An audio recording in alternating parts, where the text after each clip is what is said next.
Dinosaurs have dominated pop culture and popular imagination for generations, with some of these dinosaurs garnering far more attention and love than others. I'm talking about you, T-Rex, Triceratops, and Stegosaurus. But have the most famous dinosaurs earned their spot in popular imagination, or are they overrated? Likewise, what dinosaurs are underrated compared to their astonishing evolutionary adaptations? To find out, I've compiled a list of 3 dinosaurs that I find overrated and 3 dinosaurs that I find underrated. But first, we're starting with the underrated dinosaurs. The Ailat Gigantus. Often overshadowed by more famous raptors such as Utah Raptor, Dakota Raptor, and Velociraptor, Ailat was nevertheless one of the largest and most powerful dromaeosaurs to have ever existed. While most Asian raptors such as the smaller Velociraptor opted for slender bills and long thin heads, Ailat broke the mold, picking sheer size and brute strength over speed and agility. At roughly 16 feet long and weighing anywhere from 500 to 650 pounds, Ailat Gigantus was the largest Asian dromaeosaurid ever. This tiger-sized brute of a raptor was built for power rather than mobility, and bore many adaptations that increased the robusticity of their hind limbs. Hence their name, Ailat, which refers to their particularly robust Achilles tendons. These adaptations sacrificed their speed and long-distance running in exchange for greater grappling and a stronger leap. Additionally, at the end of their powerfully built legs would have been extremely long and sharp recurved talons, while at the front, the primary killing weapons of the Ailat, their massive jaws, that were filled with serrated blade-like teeth that would have been able to cleave flesh from the bone with ease. Such adaptations would have been necessary, as unlike smaller dromaeosaurids, Ailat was hunting big game. Its likely preferred targets would have been the large Therizinosaurus and Hadrosaurus. It is also believed to have hunted in packs, making it an even more lethal animal. Ailat would have also needed its strength and weaponry against other predators. The area in which Ailat called home was also home to Tyrannosaurids, which could potentially go somewhat larger than the Ailat. However, given its superior grappling ability and relatively small weight disadvantage, it's possible that Ailat was also able to compete on more even footing with its rival. A few more things.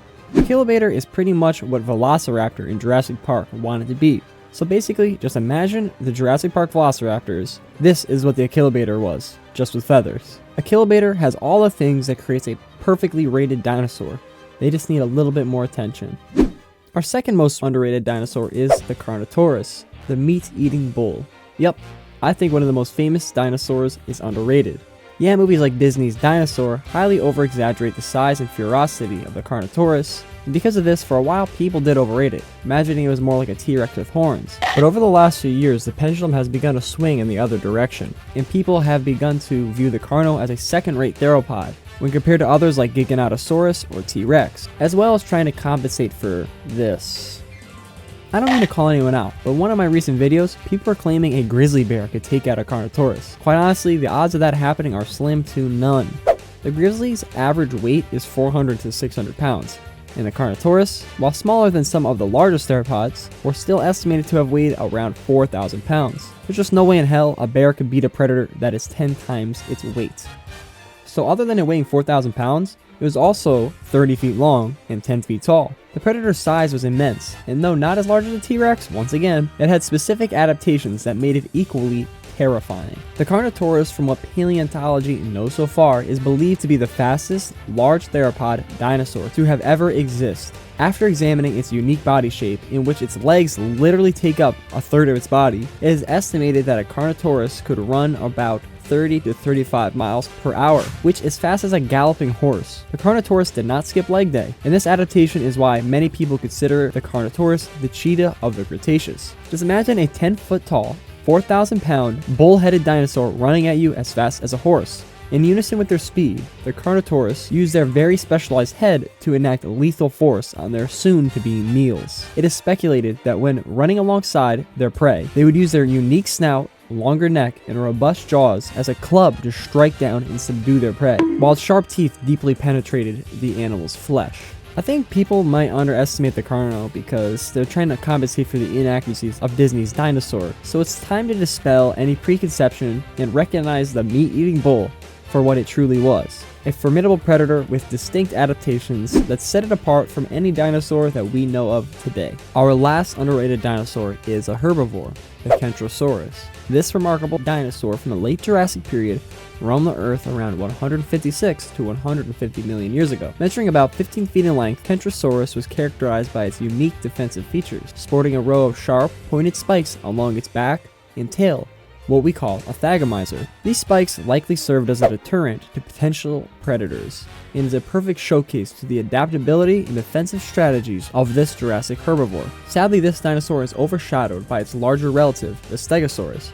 But I mean, look at him.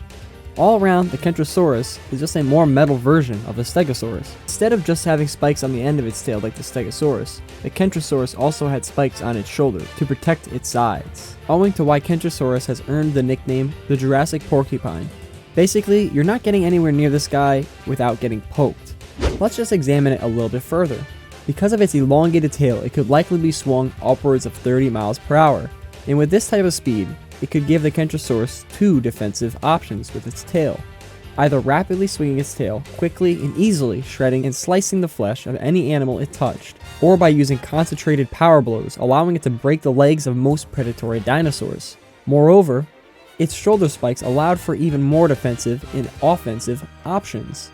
It's believed the Kentrosaurus could have used its shoulder spikes when charging other animals, turning its body and impaling whoever was unlucky enough to be standing in its way. And it also obviously was a great deterrent to any predators that were trying to eat the Kentrosaurus. All around, these defensive systems made the Kentrosaurus an animal that is not to be messed with, and because of this, it deserves more respect. And just because it's smaller doesn't mean it's any less special. At least that's what my girlfriend says. So now we move on to the overrated dinosaurs, what you've all been waiting for. And our first overrated dinosaur, and you guys knew it was coming, is the Velociraptor. The Velociraptor is a small yet iconic dinosaur from the late Cretaceous period, first unveiled to the world by paleontologist Henry Fairfield Osborn in the 1920s. The Velociraptor was a creature of an exceptional agility and cunning, measuring about 6.8 feet in length and with a height of 1.6 feet at the hip. Velociraptor also possessed a distinctive sickle-shaped claw on each hindfoot, suggesting it to be a formidable predator and adept at hunting its prey. Additionally, evidence of feathers on related species implies that Velociraptor likely had a feathery coating, connecting it to the evolutionary line leading to modern birds. Its role as a swift predatory dinosaur has made Velociraptor a captivating figure in the world of paleontology and pop culture alike. However, despite its fame, the cinematic portrayal of velociraptors in movies like Jurassic Park have contributed to it being overrated in pop culture. In reality, Velociraptor is significantly smaller than its on-screen depiction, only standing around the height of a turkey. So not as scary and a lot smaller than the 6-foot-tall lizard dinosaurs we see in the movies. It is also depicted in other ways that aren't entirely accurate. For one, in Jurassic Park, the velociraptors, like I just said, look more lizard-like than they did in reality, where instead it probably looked very similar to a bird. Lastly, the raptor's intelligence was highly exaggerated. No, the Velociraptor probably couldn't open doors or team up with you to take down the bad guy. But even still, their brains were actually pretty large compared to their size, making them comparatively intelligent animals. They were just quite simply nowhere near as smart as in the Jurassic series. And in reality, it's not even clear if they could hunt in packs. While yes, it's possible, analysis of what the Velociraptor ate over its lifetime seems to have changed as the raptor ages, which isn't present in any modern-day pack hunters. The Jurassic Park series has led to common misconceptions about the true nature of many animals, and the Velociraptor is just one more victim of that. Now, shall I refer you back to the Achillobator, which is basically the Jurassic Park Velociraptor. And my next dinosaur I believe to be overrated is also another victim of the Jurassic Park series. Can you guys guess what it is? The Spinosaurus. While its impressive size and distinctive sail-like dorsal fin contribute to its allure, Jurassic Park 3 is what really brought the Spinosaurus into pop culture. The films portray the Spinosaurus as a gigantic land predator, strong enough to directly take on a T-Rex and come out with barely even a scratch, elevating its status to near mythical proportions. This cinematic portrayal, while entertaining, has perpetuated certain misconceptions and led to an inflated perception of the Spinosaurus. In reality, the dinosaur's behavior, appearance, and interactions with other species remain speculative. The Spinosaurus probably didn't hunt the largest terrestrial prey, in contrast to species like T-Rex that did. Instead, they spent most of their time near or in the water, hovering over lakes, streams, rivers, maybe oceans, and ponds of the Cretaceous, waiting for a fish to get close enough for them to strike. similar to the lifestyle of a heron, just 100 times its size. It is also speculated to maybe have acted like a crocodile, but those theories are less substantiated. Lastly, let's just focus on the appearance of the Spinosaurus one last time. This is what the Spinosaurus really looked like. Well, probably looked like. To me, it's just as cool as the Jurassic Park 3 one, or even cooler. And even though the Jurassic Park 3 Spinosaurus was over-exaggerated, the Spinosaurus was still gigantic, being 52 feet long and weighing 20 tons. It was the biggest land predator to have ever existed.